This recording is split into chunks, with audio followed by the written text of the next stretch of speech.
بسم اللہ الرحمن الرحیم۔ السلام علیکم ورحمۃ اللہ وبرکاتہ۔ ناظرین، آج کا ہمارا موضوع سیدنا عبداللہ رضی اللہ تعالیٰ عنہ کے بارے میں ہے، اور اس میں ایک ایسے غلام کا ذکر کیا گیا ہے جس نے اپنی روٹیاں کتے کو دے دی۔ اور اللہ تعالیٰ کی راہ میں خیرات کرنے والوں کو کیا ملتا ہے؟ ناظرین، سیدنا عبداللہ رضی اللہ تعالیٰ عنہ رسول پاک صلی اللہ علیہ وآلہ وسلم کے چچا زاد بھائی حضرت جعفر بن ابی طالب رضی اللہ عنہ کے بیٹے تھے۔ ہجرت کے 8ویں سال مؤتہ کی لڑائی میں حضرت جعفر رضی اللہ عنہ شہید ہو گئے تو حضرت عبداللہ رضی اللہ عنہ کی عمر 9 سے 10 برس کے لگ بھگ تھی۔ رسول پاک صلی اللہ علیہ وآلہ وسلم کو اپنے اس یتیم بھتیجے سے بہت محبت تھی، اور آپ صلی اللہ علیہ وآلہ وسلم ان کا بہت خیال رکھتے تھے۔ کوئی 3 سال بعد جب اللہ تعالیٰ نے آپ صلی اللہ علیہ وآلہ وسلم کو اپنے پاس بلا لیا تو حضرت عبداللہ رضی اللہ عنہ کے چچا حضرت علی رضی اللہ عنہ نے ان کو تعلیم دی اور ان کی تربیت بھی کی۔ حضرت عبداللہ رضی اللہ عنہ جوان ہوئے تو تجارت کے ذریعے روزی کمانے لگے۔ اللہ نے ان کی تجارت میں اتنی برکت دی کہ ان کے پاس مال و دولت کی ریل پیل ہو گئی، لیکن وہ جتنے دولت مند تھے اتنے ہی سخی بھی تھے۔ اپنی دولت اللہ کے راستے میں لٹاتے رہتے تھے۔ کوئی حاجت مند ان کے دروازے سے کبھی خالی ہاتھ واپس نہ جاتا۔ وہ روپیہ، پیسہ، اونٹ، گھوڑے، غلہ، کپڑا اور جو چیز بھی ان کے پاس ہوتی غریبوں، مسکینوں اور حاجت مندوں کو دے دیا کرتے تھے۔ ان کی دریا دلی کی وجہ سے لوگ ان کو سخاوت کا سمندر کہا کرتے تھے۔ ناظرین، ایک روز حضرت عبداللہ رضی اللہ تعالیٰ عنہ اپنے کھیتوں کو دیکھنے کے لیے گھر سے روانہ ہوئے۔ کھیت ان کے گھر سے بہت دور تھے۔ راستے میں وہ ایک باغ کے قریب سواری سے اترے تاکہ کچھ دیر آرام کر لیں۔ وہاں انہوں نے ایک حبشی غلام کو دیکھا جو اس باغ کی رکھوالی کر رہا تھا۔ باغ کے مالک نے غلام کے لیے کھانا بھیجا جس میں 3 روٹیاں تھیں۔ اتنے میں کتا آیا اور غلام کے قریب بیٹھ گیا۔ غلام نے ایک روٹی اس کے سامنے پھینک دی۔ کتا یہ روٹی کھا کر بھی غلام کی طرف دیکھنے لگا۔ غلام نے دوسری روٹی بھی اس کے سامنے پھینک دی۔ کتا یہ روٹی کھا کر بھی غلام کی طرف دیکھنے لگا۔ اس نے تیسری روٹی بھی کتے کے سامنے پھینک دی۔ حضرت عبداللہ رضی اللہ عنہ یہ ماجرا دیکھ رہے تھے۔ انہوں نے غلام سے پوچھا، کیوں بھائی، تمہیں ہر روز کتنا کھانا ملتا ہے؟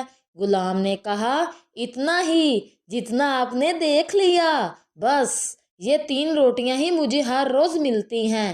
حضرت عبداللہ رضی اللہ عنہ نے اس سے پوچھا، پھر یہ ساری روٹیاں تم نے کتے کو کیوں کھلا دی؟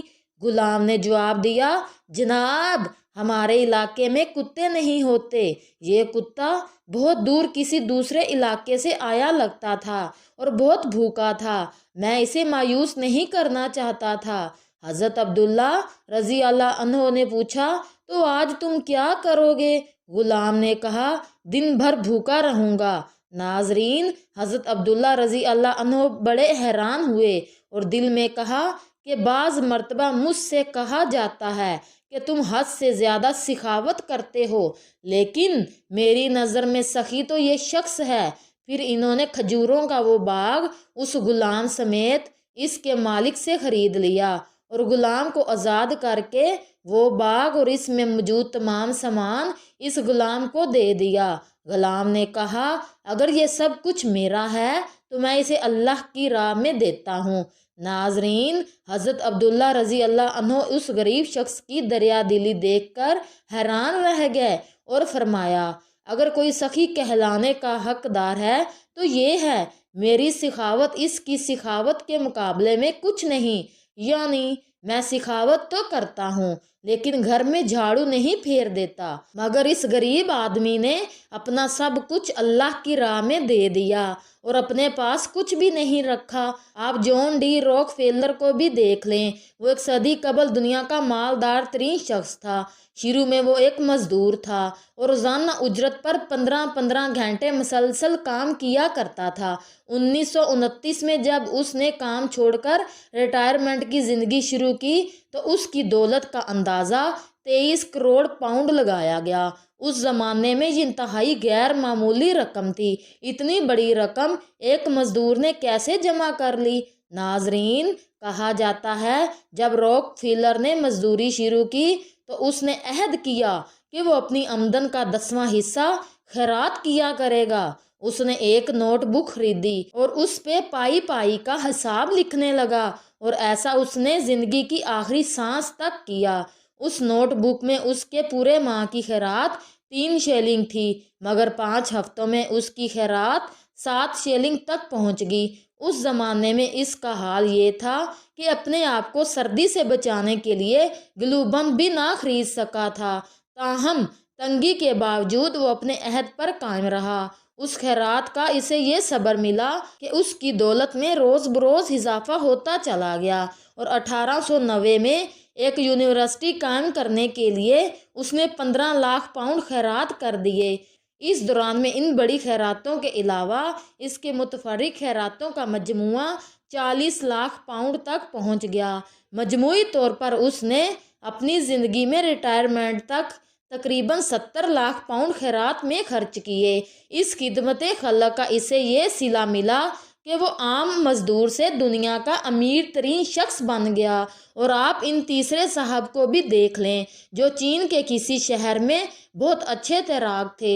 ایک روز دریا اچانک بگڑ پڑا۔ 6 سے 7 آدمی خطرے کی پرواہ نہ کرتے ہوئے کشتی میں دریا پار کرنے لگے، لیکن بیچ منجھدار میں کشتی الٹ گئی اور انہوں نے تیرنا شروع کر دیا۔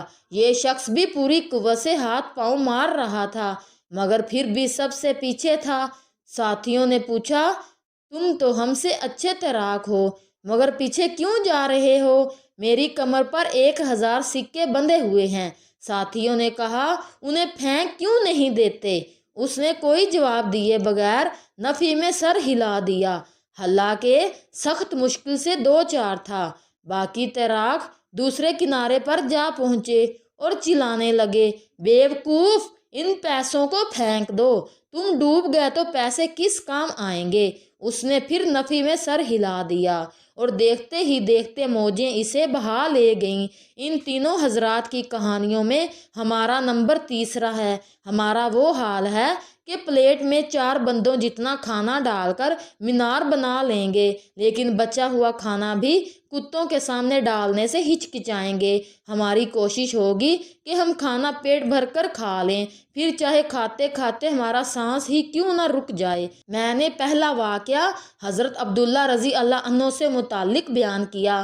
وہ ایک صحابی رضی اللہ عنہ تھے، شریعت سے واقف تھے اور اسلام کے صدقہ و خیرات کے فلسفے پر بھرپور عمل کرتے تھے، لیکن راک ڈی فیلر، جی ہاں، قدرت نے اس کو پیسہ بھی دیا اور شہرت بھی، اور ہماری غلط فہمی دور کر دی کہ اللہ صرف مسلمانوں کا ہے۔ ذرا غور کریں، حضرت عبداللہ رضی اللہ تعالی عنہ جو غلام ملا، وہ اپنا سارا مال اور اپنی ساری روٹیاں اللہ کی مخلوق کو دے دیا کرتا، اور ایک غیر مسلم راک ڈی فیلر ابتدا سے ہی اپنی آمدنی کا 10% خیرات کرنے کا عادی تھا۔